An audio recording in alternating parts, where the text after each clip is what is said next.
நேரத்துக்கு வந்து தர மாட்டியோ? கூப்பிட்டு தான் குடிப்பியோ? சோடா எங்க குடுமி? என்னங்க பாட்டி சோடா? என்னது இது சோடாவா? ஏ குடுமி பாட்டில் எங்க? பாட்டில் எல்லாம் தரல பாட்டி, கிளாஸ்ல தான் தந்தாவே. ஏல குடுமி என்ன வளரியா? சோடா பாட்டில்ல தானே தருவாவே, இத என்ன பச்சை தண்ணி மாதிரி கிளாஸ்ல கொண்டு வந்திருக்கா? ஐயோ கிளவி கரெக்டா பச்சை தண்ணின்னு கண்டுபிடிச்சிருச்சே. சரி சரி சமாளிப்போ. பாட்டி இந்த ஊர்ல எல்லாம் கடைக்கார அவியல் இப்படிதான் சோடா தருவாங்களா? என்னது கடைக்கார அவியல் இப்படிதான் சோடா தருவாங்களா? இது எங்கேயும் நடக்காத அநியாயமெல்லாம் இருக்கு.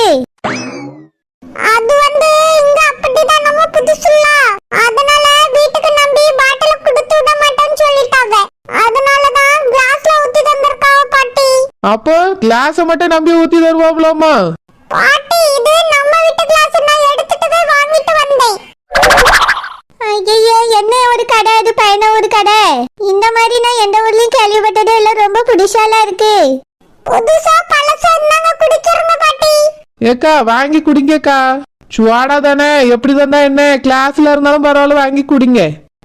சரிம்மா தங்கச்சி, குடிச்சாதான் எனக்கு கொஞ்சம் நல்லா இருக்கும். குடுமி தா. கருவாடு போய் எஸ்கேப் ஆயிரலாம். குடுமி நில்லு. ஐயோ கிளவி கூப்பிடுறதுக்கு என்ன பண்ண? குடுமி ஒன்னதான் டிஷர்ட் மாவலே ஒன்னே சேர்த்துதா. ஆமா இது சோடா மாதிரியே இல்லையே, பச்சை தண்ணி மாதிரில இருக்கு. ஒரு கேஸ் கூட இல்ல. என்னது கேஸ் இல்லையா? எதுக்கு எதுக்கு கேஸ்? வேணும்னா அடுப்படியில இருக்கோம் போய் பிடிச்சுக்கிடுங்க. என்னது வேணும்னா அடுப்படியில போய் பிடிச்சுக்கிடணுமா? ஏக்கா இவ சமையல் பண்ற கேஸ சொல்லியா? குடுமி நான் இதை அடுப்படியில கொண்டு போய் வச்சு சமைக்கவா கேட்டேன்? சோடால ஒரு கேஸும் இல்லையேன்னு கேட்டேன், வெறும் பச்சை தண்ணி மாதிரில இருக்கு. சோடா குடிச்சா வாயில சுடுன்னு பிடிக்கும், ஒரு கேஸ் மாதிரி ஒண்ணு இருக்கும். இது ஒண்ணுமே இல்லாம பச்சை தண்ணிய கோரி குடிச்ச மாதிரில இருக்கு. இதுதான் சோடா பாட்டி இந்த ஊர்ல. அது எப்படிதான் ஊத்தி தந்தாவே? இதுக்கு பேரு சோடாவா? இது சரியான பச்சை தண்ணி. இங்க பாருங்க பாட்டி, சரியான பச்சை தண்ணியா சரியில்லாத பச்சை தண்ணியா அது இததான் தந்திருக்காங்க. நீங்களும் இததான் கேட்டியே குடிங்க. நான் இதையே கேட்ட குடுமி, இந்த தண்ணிய குடிக்கிறதுக்கு நான் அடுப்படியில போய் தண்ணிய கோரி குடிச்சிருக்க மாட்டேனா? சோடா குடிச்சா கொஞ்சம் நல்லா இருக்குமேனு பார்த்தேன், நீ என்னடானா பச்சை தண்ணி எடுத்துட்டு வந்திருக்கா. ஏக்கா வர வழியில கிளாஸ் பேருக்குமா இருக்கும்? இல்லம்மா தங்கச்சி, இது சோடா மாதிரியான எந்த அறிகுறியும் இல்லை. என்னாச்சு பாட்டி? ஷடோஜா இந்த குடுமியும் பிஷாண்டி மாவுலையும் கடைக்கு போயிட்டு ஒரு சோடா பாட்டில் வாங்கிட்டு வர சொல்லி அனுப்பி வச்சேன். இதோ இந்த டம்ளர்ல தான் சோடா வாங்கிட்டு வந்திருக்கா. குடிச்சு பார்த்தா பச்சை தண்ணி மாதிரி இருக்கு. என்னது சோடா கிளாஸ்ல வாங்கிட்டு வந்தாளா? குடிச்சு பார்த்தா பச்சை தண்ணி மாதிரி இருக்கா? பச்சை தண்ணிலையும் பச்சை தண்ணி சரியான பச்சை தண்ணி மாதிரி இருக்கு. நம்ம சாப்பிடும் போது ஒரு தண்ணி குடிச்சோல்லமா அப்படியே இருக்கு. ஒரு வாசனையும் இல்ல, சோடாக்கான அறிகுறியும் இல்ல. கேட்டா இந்த ஊர்ல பாட்டில் தரமாட்டாவலாம், கிளாஸ்ல தான் சோடா கொடுப்பாவலாம். இவ பாட்டில் எடுத்துட்டு போய் சோடா வாங்கிட்டு வந்தேன்னு சொன்னாமா. ஓஹோ அப்படி போதா? அது எப்படி கொடுக்காம இருப்பாவே? ரொம்ப அதிசயமா இருக்கு. சோடாவை யார் டம்ளர்ல ஊத்தி கொடுப்பா? கிளாஸ்ல ஊத்துனா கேஸ் பேரோன்னு இந்த லூசுகளுக்கு தான் தெரியாது, கடைக்காரனுக்குமா தெரியாம போச்சு. இங்க பாருங்க லூசு லூசுலாம் பேசണ്ട. பாட்டி வாங்கிட்டு வர சொன்னாவே நான் வாங்கிட்டு வந்து கொடுத்துட்டேன். நம்மளே இந்த ஊருக்கு புதுசு, அப்படி இருக்கும்போது எப்படி அவிய நம்மள நம்பி பாட்டில் கையில தருவாவே? அதனால தான் ஓபன் பண்ணி டம்ளர்ல ஊத்தி தந்தாவே. அப்படியே அந்த அதிசய கடைக்காரன் யாருன்னு காமி. இந்த டம்ளர்ல இருக்க தண்ணி அவன் வாயில ஊத்தி குடிக்க வச்சிருக்கேன். எவ்வளவு நக்கல் இருந்தா அவன் டம்ளர்ல ஊத்தி தந்திருப்பான் உனக்கு. வா பாவம் அந்த கடைக்காரன் யாருன்னு காமி. இங்க பாருங்க நானே கால் வலிக்க நடந்துட்டு வந்திருக்கேன், அது 2 தடவை. பாட்டி வயசானவியலால செய்ய முடியாதுன்னா நான் அவ்வளவு தூரம் போய் வாங்கிட்டு வந்து கொடுத்துருக்கேன். என்னால இன்னொரு தடவை நடந்து அவ்வளவு தூரம் வர முடியாது.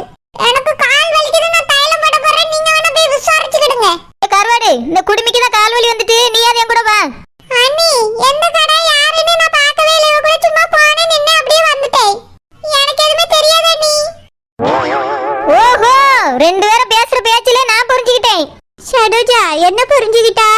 பாட்டி இவ்வளவு 2 பேரும் சோடாவே வாங்கல, நீங்க கொடுத்த ரூபாய்க்கு ஏதோ வாங்கி தின்னுட்டு பச்சை தண்ணி தான் கோரியும் தந்திருக்காள்வே. முதல்ல இதை தூக்கி 2 பேரும் மூஞ்சில ஊத்துங்க பாட்டி. குடுமி அப்ப நிஜமாலே பச்சை தண்ணி தான் கோரிட்டு வந்திருக்கியோ? ஆமா என்னோட ரூபாய் எங்க? அதெல்லாம் சரியா வச்சு சோடாக்கே அவ்வளவு ரூபாய் எடுத்துக்கிட்டா. குடுமி நான் நிறைய ரூபாய் தந்தனே, மீதி இருந்திருக்குமே. மீதில இல்ல, இந்த சோடாக்கே அவ்வளவு ரூபாய் சரியா விட்டுன்னு சொல்லிட்ட கடைக்காரன். ஏல குடுமி அக்கா நிறைய ரூபா தந்தாப்ல ஒரு சோடாக்கு எப்படி அவ்வளவு ரூபாயும் சரியா போவோம்? என்னெல்லாம் பேசுறிய ரெண்டு பேரும்?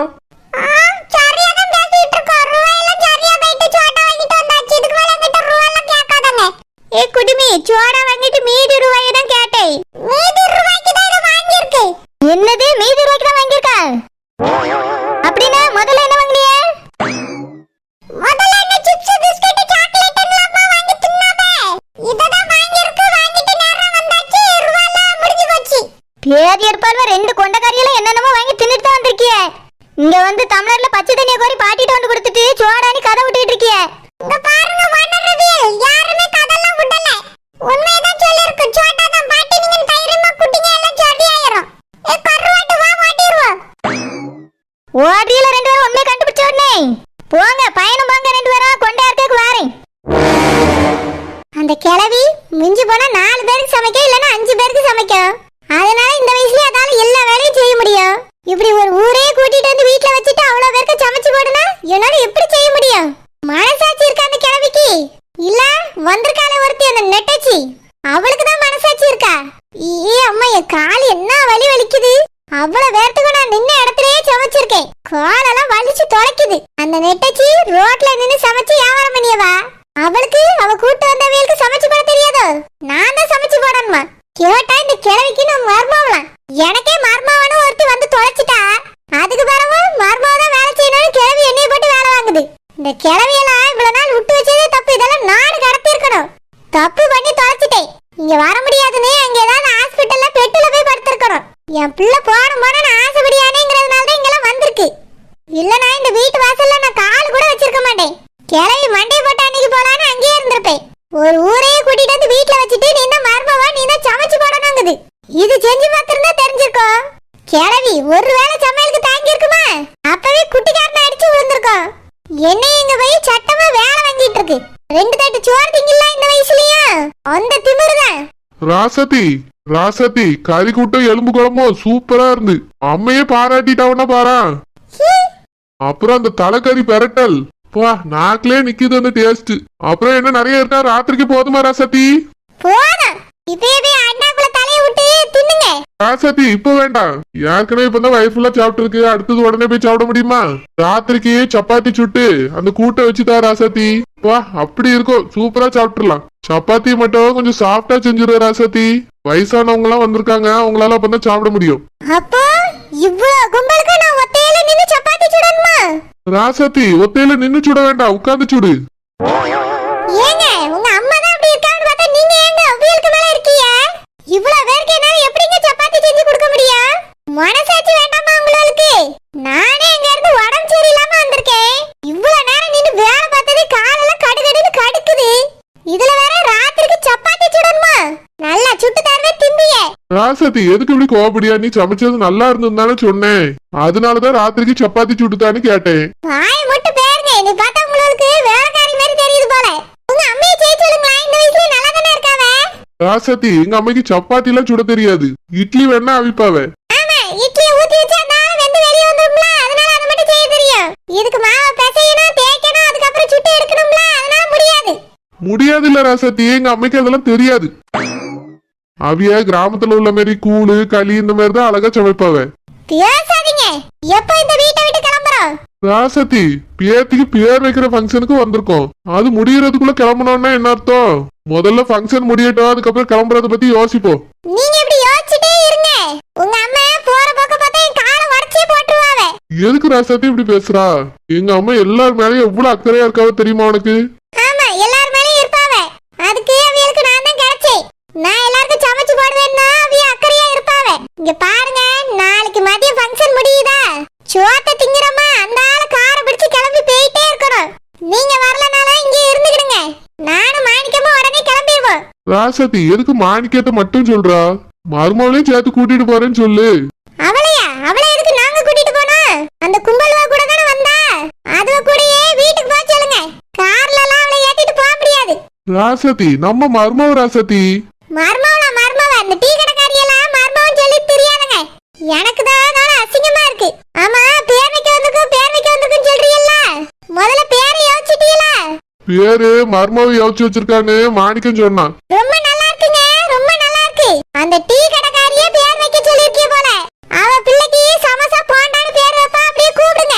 ராசாத்தி யாராவது அப்படி பேர் வைப்பாங்களா?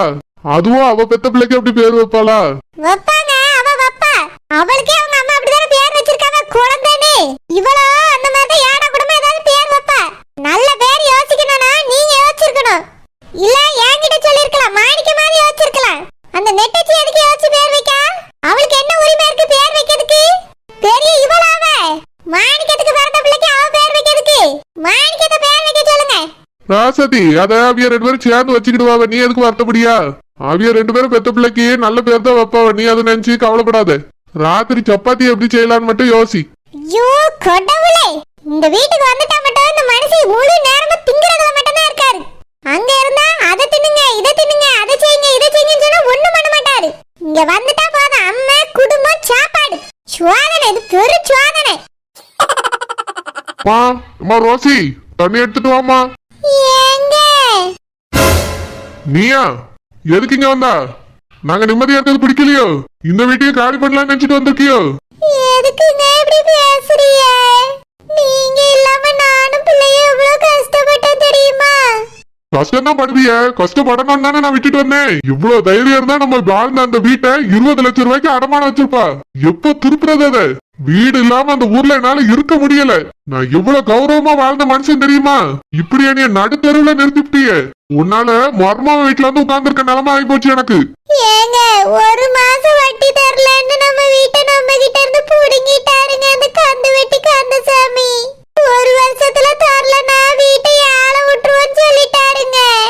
நானும் நம்ம பிள்ளையும் தெருவுலதான் கூடாரம் போட்டு உட்கார்ந்துருக்கோம். வயசு பிள்ளை, பாதுகாப்பே இல்ல. பாவங்க, அவளும் வருத்தப்படுற, எனக்கு ரொம்ப வருத்தமா இருக்கு. அங்க இருந்துட்டு எவ்வளவு தொல்லைய தெரியுமா அனுபவிச்சிட்டு இருக்கோம்.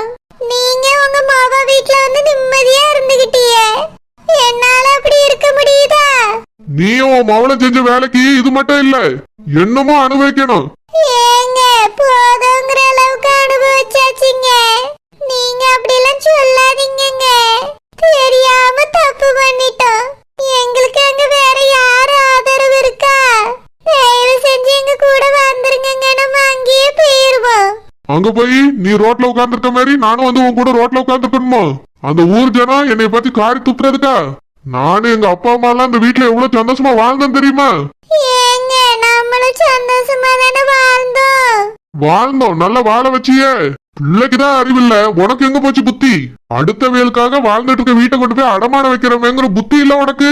அவியலால அந்த வீட்டை உனக்கு திருப்பி தர முடிஞ்சிச்சா? இல்ல உன்னாலதான் வீட்டை பேசி ரூபாய் வாங்க முடிஞ்சிச்சா? ஏங்க எல்லாரும் ஏமாத்தி விட்டாவங்க. எப்படியாவது மர்மவன்ட்டையாவது ரூபாய் வாங்கிட்டு போய் வீட்டை திருப்பிடுவோங்க. மர்மம் என்ன 20 லட்சத்தை அச்சடிச்சு வச்சிருக்காரு. அவரும் மாசம் மாசம் சம்பளத்தை வாங்கிதான் பொழப்ப நடத்திட்டு இருக்காரு. முன்னாடியாவது அந்த வீட்டுல சேர்ந்து இருந்தாவ, இப்போ அவரே தான் வீட்டு செலவெல்லாம் பாத்துக்கிட்டியாரு.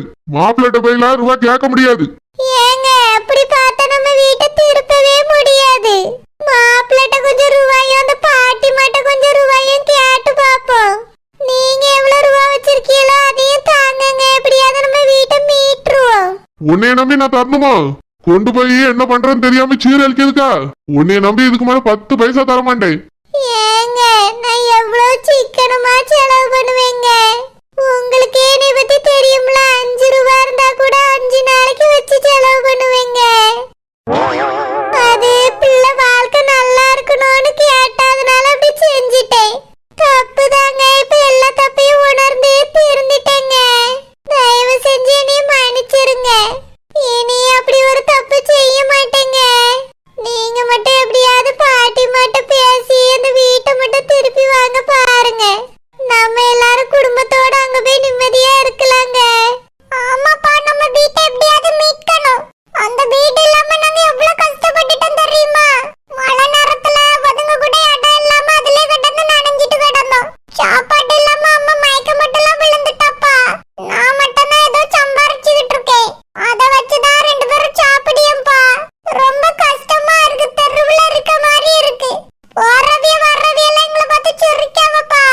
எல்லாம் நீ செஞ்ச தப்பு தானே? ஃப்ரெண்டு அவனுக்காக இதெல்லாம் பண்ணுனா உனக்கு இப்போ யார் செய்யறா? அப்பா போலீஸ் நம்பர் ரூபாய் பூரா கொண்டு போயிட்டு சாகர் என்ன பண்ணுவான்? அவனும் பாவம், எல்லாத்துக்கும் காரணம் வானர் ரபியல் தான். அவியன்னு எல்லாரும் மேலயும் பழி போடாதம்மா. நீ செஞ்சதும் உங்க அம்மா செஞ்சதும் தான் பெரிய தப்பு. சாரிப்பா, தப்பு செஞ்சிட்டோம், மன்னிச்சிருங்க. இதுக்கு மேல நம்ம சும்மா இருந்தா நம்ம வீடு நம்மளுக்கு இருக்காதது பறி போயிரும். ஆமாங்க, ஒரு வருஷத்துல திருப்பலனா வீடு நம்மளுக்கு இல்லங்க. எப்படியாவது கடனை உடனே வாங்கியாவது இந்த வீட்டை திருப்பியே ஆகணும். நம்ம வாழ்ந்த வீடுங்க, கொஞ்சம் யோசிச்சு பாருங்க. எப்பா, அம்மா சொல்றதும் சரிதான்ப்பா. நீங்க வேலை செஞ்சு சம்பாதிச்ச ரூபா, அப்புறம் சௌமி கல்யாணத்துக்குன்னு கொஞ்சம் சேர்த்து வச்சிருக்கீல்ல அந்த ரூபா, என் புருஷன்ட்டையும் கொஞ்சம் கேளுங்க. குறைஞ்சதுக்கு பாட்டிகிட்ட கேட்டு எப்படியாவது அந்த வீட்டை திருப்பி கையில கொடுத்துருங்கப்பா. அம்மாவும் தங்கச்சியும் அங்க இருந்துட்டு போட்டோம், நீங்க வேணா இங்க வேலையை பாருங்க. அவியலே இப்ப ஃபங்க்ஷன் எடுத்து வச்சிருக்காவ, வீட்டை போய் இப்ப கேட்க முடியுமா? எப்பா, ஃபங்க்ஷன் முடியட்டும்பா. இத பத்தி உங்க மருமவன்ட்டையும் அந்த பாட்டிக்கிட்டையும் கேளுங்க. என்னைய நம்பி கடனுக்காவது தாங்கன்னு கேட்டு பாருங்கப்பா. கடன் வாங்கினா எத்தனை வருஷம் இங்க உட்கார்ந்து நான் கடன் அடைக்க? இவ்வளவு என்னைக்கு கட்டி கொடுக்க? எப்பா, என் கல்யாணத்தை பத்திலாம் நீங்க யோசிக்காதங்கப்பா. வீட்டு தான் இப்ப முக்கியம். முதல்ல வீட்டை எப்படியாவது திருப்போம். கூடாரத்துல இருக்கிறதுனால யாருமே மதிக்க மாட்டேங்க. இப்பயாவது உங்க 2 பேருக்கு அறிவு வந்திருக்க. ஃபங்க்ஷன் முடியட்டும், வீட்டை பேசுறேன்.